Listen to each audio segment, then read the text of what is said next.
Microscopic mechanics, melamine foam, and fiber structures. To the naked eye, the common household magic sponge looks and feels like a soft, ordinary block of foam, but under magnification, its true nature is revealed. It is not a chemical eraser, nor is it a soft material. It is a highly rigid, three-dimensional microscopic network. The microstructure revealed. When melamine resin cures into foam, it forms an open-cell matrix of interconnected strands that are nearly as hard as glass. Instead of wiping a surface like a standard polyurethane sponge, melamine foam acts as an ultrafine, flexible, microscopic sandpaper. Every individual strand functions as a nanoscale scraper.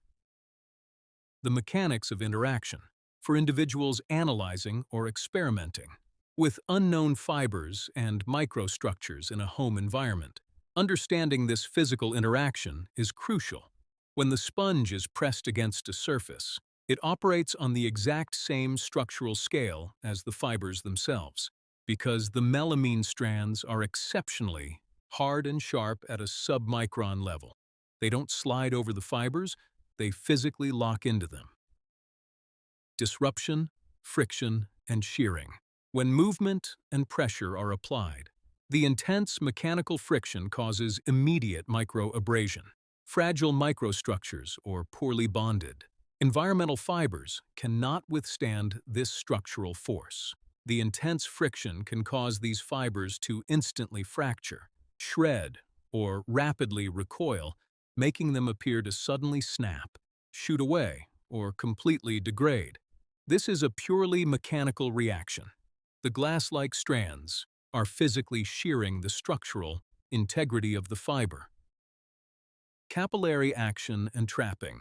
Once the fiber structure is disrupted, the open-cell vacuum effect of the sponge takes over. Through strong capillary action, the empty spaces within the foam draw the loosened fragments away from the surface, locking the debris deep inside the physical matrix of the sponge.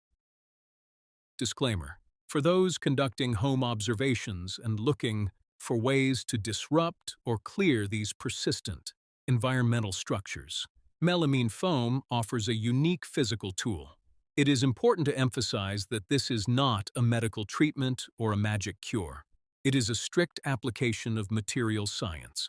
By utilizing microabrasion, it provides an accessible, non-chemical method to mechanically break down, shear, and isolate microfibers at the nanoscale. The physics of the snap. When experimenting in a home lab, observers often report seeing fibers suddenly shoot, snap, or look as though they violently die. This is not an electrical discharge or a chemical reaction. It is a fundamental law of physics, mechanical tension, and elastic recoil. As the sponge moves, it drags the captured fiber, stretching it and placing it under immense physical tension. Shifting to electrical analysis.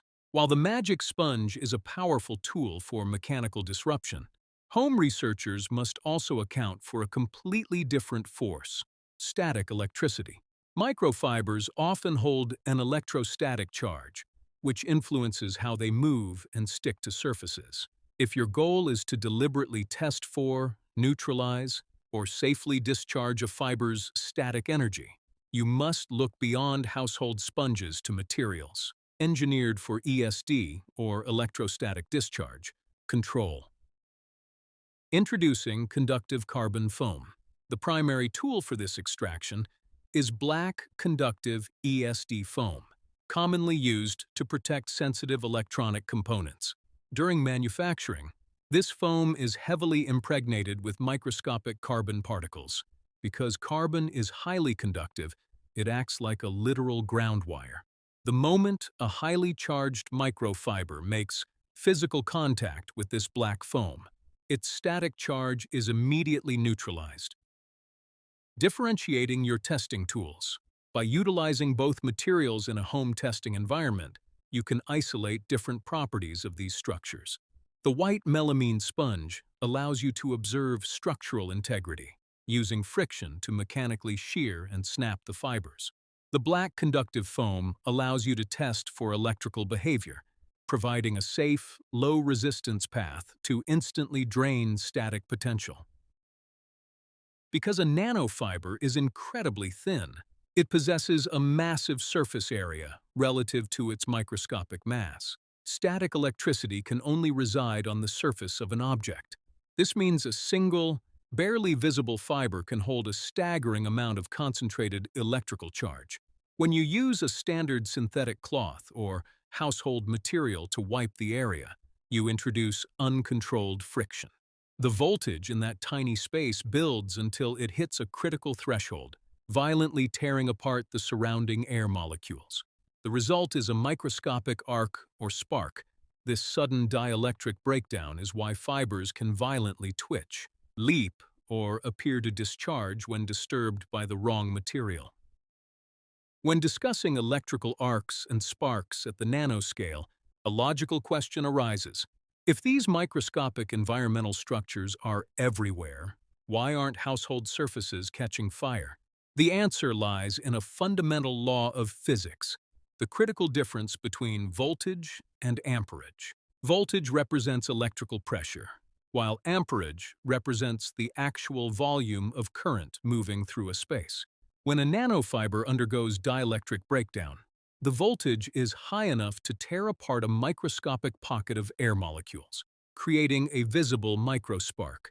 However, the actual current, the amperage, is virtually non-existent. Because the discharge lasts for only a fraction of a microsecond, it possesses no real thermal mass. It simply does not generate enough sustained heat, energy to ignite everyday household materials. Just like walking across a carpet in socks can generate a harmless 5,000-volt static spark against a metal doorknob, a nanofiber discharge is a localized event. The energy is violent enough to cause a microscopic fiber to jump, snap, or twitch under a lens, but it is entirely undetectable to the macro world around us. Understanding this scale is why independent researchers use grounded conductive tools. We aren't preventing a fire. We are neutralizing a microforce to ensure pure, undistorted scientific data.